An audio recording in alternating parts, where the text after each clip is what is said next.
नमस्कार विद्यार्थी मित्रांनो. बरेच विद्यार्थी विचारतात की आम्हाला महा टीईटी एक्झाम देता येते का, आणि टीईटी एक्झामला पर्याय दुसरा काय आहे का, आणि टीईटी एक्झाम देण्यासाठी आम्हाला तयारी कशी करावी लागेल याबद्दलचा हा व्हिडिओ आहे. टीईटी एक्झाम देण्यासाठी तुमची तयारी कशी असली पाहिजे हे थोडक्यात मी सांगतो. विद्यार्थी मित्रांनो, लक्षात घ्या, तुम्हाला हे विषय असतात त्या विषयावर फोकस करणं गरजेचं आहे. काही विषय स्किप करायचे, काही विषय तुम्हाला इथं चांगलेच मार्क घ्यायचे, लक्षात ठेवा. तर मराठी आहे, सेकंड पेपरला सुद्धा मराठी आहे. त्यानंतर इकडे इंग्रजी आहे. या इंग्लिशला तुम्ही हिंदी वगैरे और घेऊ शकता, पण मार्केटला ज्या काही नोट्स आहेत तर इंग्लिशच्याच अवेलेबल आहेत. हिंदी घेणारे लोक गेल्या वर्षी अरे हिंदीचं आम्हाला काही समजलंच नाही, हिंदी जमलीच नाही, असं बऱ्याच गोष्टी त्यांच्या मागे आलेल्या आहेत. मराठी, इंग्रजी. त्यानंतर बालमानसशास्त्र आहे, बालमानसशास्त्र, आणि इकडे सुद्धा बालमानसशास्त्र आहे, लक्षात घ्या. त्यानंतर इकडे मॅथ आहे आणि ईव्हीएस आहे. मित्रांनो, अभ्यासक्रम खूप सुंदर ठेवलेला आहे त्यांनी. आता प्रत्येक विषय 30-30 गुणाला आहे हे सांगायला नको. इकडे सामाजिक शास्त्र आहे आणि गणित विज्ञान आहे. थोडासा विचार करा सिलेबसच्या बाबतीत. हे पहा, पहिल्या पेपर आणि दुसऱ्या पेपर मध्ये किती साम्य आहे. आणि हे पहा, इकडे सुद्धा इतिहास, भूगोल, नागरिक शास्त्र, पंचायत राज, संगणक यावर प्रश्न येतात ईव्हीएस मध्ये सुद्धा. आणि सामान्य ज्ञान मध्ये सुद्धा इतिहास, भूगोल, नागरिक शास्त्र, सोशल सायन्सचे काही सगळे विषय येतात. भूगोल येतो, राज्यघटना येते, पंचायत राजवर प्रश्न येतात. म्हटल्यानंतर मित्रांनो, पहिला आणि दुसरा पेपर देत असताना दोन्हीची कंबाईन तयारी तुम्ही व्यवस्थितरित्या करू शकता. आता डीएड वाले पहिला पेपर दुसरा पेपर दोन्ही देऊ शकतात बरं का. डीएड प्लस पदवी असेल तर पहिला आणि दुसरा दोन्ही पेपर देऊ शकतात. डीएडच्या अपियर म्हणजे फर्स्ट इयर क्लिअर आहे, सेकंड इयरला असताना हे दोन्ही पेपर देऊ शकतात. बरोबर, ग्रॅज्युएशन असेल तर दोन्ही पेपर देऊ शकतात. बीएडच्या लोकांना फक्त दुसरा पेपर क्रॅक करायची. आता बीएडच्या लोकांना देत असताना ज्यांचं बीए बीएड आहे, ज्यांचं बीए बीएड आहे त्यांना सोशल सायन्सच निवडावं लागतं. बघा, बीए बीएड वाल्यांना सोशल सायन्स, तुम्हाला मॅथची आवड असेल, विज्ञान चांगलं जात असेल तरी तुम्हाला सोशल सायन्सचीच टीईटी एक्झाम क्रॅक करायची असते.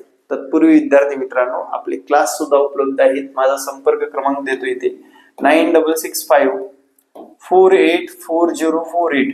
या संपर्क क्रमांकावर संपर्क साधून तुम्ही क्लासला जॉईन करू शकता. कृपया करून व्हॉट्सअपला तुम्ही मला पेपर बीए एज्युकेशन आणि काय करा, एज्युकेशन टाका आणि पेपर मला फर्स्ट द्यायचे, सेकंड द्यायचे, फर्स्ट सेकंड द्यायचे असं सांगितलं तरी चालेल.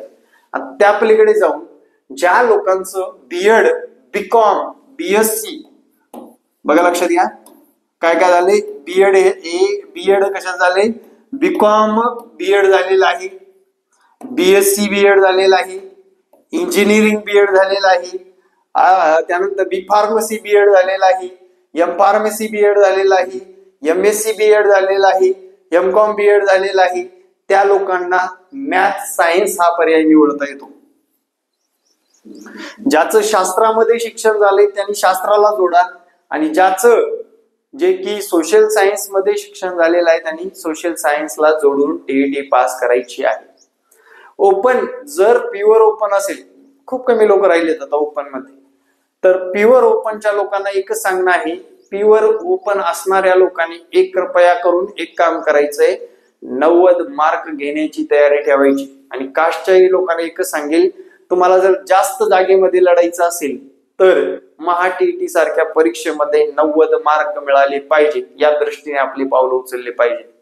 अशा पद्धतीने विद्यार्थी मित्रांनो या परीक्षेकडे पाहिलं पाहिजे. आता फोकस करायचे विषय सांगतो मी तुम्हाला.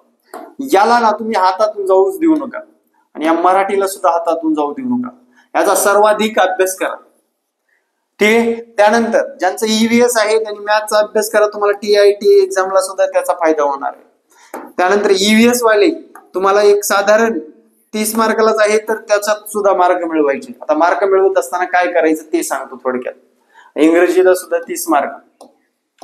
मित्रांनो, 150 मार्काचा पेपर आहे, निगेटिव्ह सिस्टीम नाही. 150ला 150 प्रश्न आपल्याला सोडवून यायचे, हे डोक्यात ठेवा. फोकस केलेले विषय अगोदर सोडवायला घ्या, व्यवस्थितरित्या त्याच्यावर कमांड आणा, आतापासूनच व्यवस्थितरित्या कमांड ही करा. सर्वात प्रथम मार्केटमध्ये जा आणि मागचे क्वेश्चन पेपर घ्या, प्रश्न कसे विचारलेत याच्यावर अभ्यास करा. मागच्या क्वेश्चन पेपरचा एक अनालाइज करा, व्यवस्थितरित्या रूपरेषा बनवा की मागच्या पेपरमध्ये या घटकावर प्रश्न आलेत, या घटकावर प्रश्न आलेत, या पेपरला या घटकावर आलेत, या घटकावर एवढे प्रश्न विचारण्यात आलेले आहेत. याचा सर्वात प्रथम अभ्यास करून घ्या मित्रांनो व्यवस्थितरित्या. त्यानंतर मराठी सारख्या विषयामध्ये 25 गुणापर्यंत पोहोचायचे हे डोक्यात ठेवा. पेपर फर्स्ट वाला असू द्या, सेकंड वाला असू द्या. बालमानसशास्त्रामध्ये दोन्ही लोकांना सांगतोय तुम्हाला 25च मार्क घ्यायचे. च्यापेक्षा जास्त मार्क घ्या, पण च्यापेक्षा कमी मार्क घेऊ नका. डीएड बीएड केले म्हटल्यानंतर आपल्याला या विषयाचं ज्ञान पुरेपूर असावं लागतं आणि हा विषय सोपा आहे मित्रांनो, कमी नोट्स मध्ये आहे, व्यवस्थितरित्या अभ्यास करणं गरजेचं आहे. त्याच्यात जे काही उपपत्त्या वगैरे व्यवस्थितरित्या लक्षात ठेवणं गरजेचं आहे. राष्ट्रीय शैक्षणिक धोरण जे काही 2020चं आहे ते सुद्धा तुम्हाला अभ्यास करणं गरजेचं आहे. त्याच्या नोट्स सुद्धा आपल्याकडे उपलब्ध आहेत, व्हॉट्सअप केला तरी हरकत नाही. त्यानंतर मॅथ सारख्या विषयामध्ये 20 मार्कापर्यंत पोहोचायचे. इंग्रजीमध्ये 10 मार्क घ्यावं, याच्यामध्ये सुद्धा 10 मार्क घ्या, संपला विषय. बघा टोटल झाली का, 25 दुनी 50, 50 37 80 1 90 ला 90 प्लस 90 घ्या, काटावर पास व्हा. च्यापेक्षा जास्त मार्क पडले पाहिजेत या दृष्टीने पावलं उचला. तुम्ही या विषयाला तुम्ही स्किप केला तरी पूर्णपणे स्किप केला तरी 10 एक अंदाजे म्हणजे 5 ते 10 मार्क तरी आले पाहिजेत 30 पैकी. ठीक आहे, मग याच्यामध्ये आपल्याला वाढवणं आवश्यक आहे, लक्षात घ्या. यामध्ये सुद्धा थोडंफार वाढवणं आवश्यक आहे. म्हणजे या गोष्टी तुम्हाला कोणत्या विषयाला स्किप करायचं ठरवलं तर तुम्हाला या गोष्टीमध्ये दुसऱ्या गोष्टीमध्ये जास्त इंटरेस्ट दाखवणं आणि जास्त मार्क मिळवणं आवश्यक आहे. तसेच सेम आता बघा, मराठी बालमानसशास्त्र 50 मार्क आपले कव्हर झालेच पाहिजे, याला बोलायचं ठेवूच नका. मराठी आणि बालमानसशास्त्र. आता ज्यांचं सोशल सायन्स नाही त्याला 60 मार्काला सोशल सायन्स आहे. तुम्ही जर याचा अभ्यास केलाच नाही तर तुम्ही पास पण होणार नाही, एवढं नक्की सांग. सोशल सायन्सचा अभ्यास केला नाही तर पास होणार नाही. सोशल सायन्स मध्ये काय येतं, इतिहास, भूगोल, नागरिक शास्त्र, राज्यघटना, त्यानंतर संगणक, या सर्व गोष्टीचा अभ्यास करावा लागणार आहे तुम्हाला. कृपया करून पाठ्यपुस्तकाच्या नोट्स वापरा, त्या सुद्धा आपल्याकडे नोट्स उपलब्ध आहेत, तुम्ही मिळवू शकता. मॅथ सायन्स वाल्यांना पण सांगतो, मॅथ सायन्स 60 मार्काला आहे. या 60 मार्कापैकी काही करून मला 45 प्लस मार्क कसे मिळतील याकडे तुमचं लक्ष असलं पाहिजे. इव्हन तुम्ही इंग्रजीला कम्प्लीट स्किप केला तरी चालेल.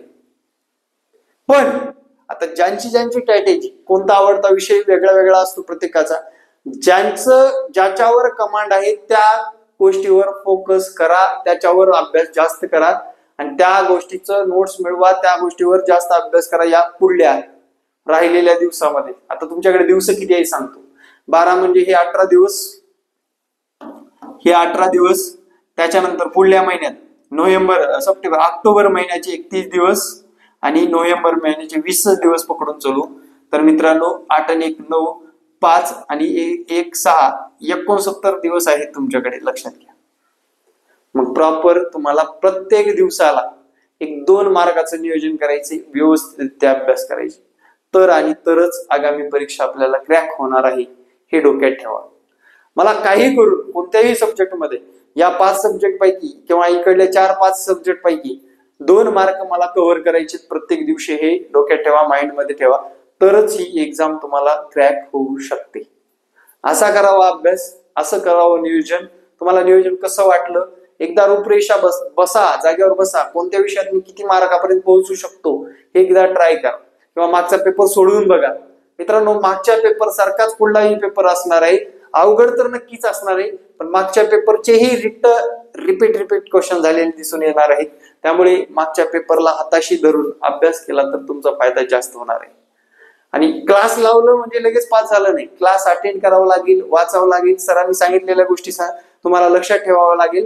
प्रत्येक विषयानुसार टीचर असा असतील तोच क्लास जॉईन करा, म्हणजेच ग्रो अकॅडमीचा क्लास जॉईन करायला काय हरकत नाही. आपला class live plus record plus तुम्हाला वेळोवेळी मार्गदर्शनाखाली कंटिन्यू असणार आहे. त्यामुळे आपल्या क्लासला जोडला तरी तुम्हाला त्याचा फायदा जास्त होणार आहे इतर क्लासच्या तुलनेमध्ये. Thank you very much. जय हिंद मित्रांनो, भेटू नेक्स्ट व्हिडिओ मध्ये. जय हिंद, जय महाराष्ट्र. धन्यवाद.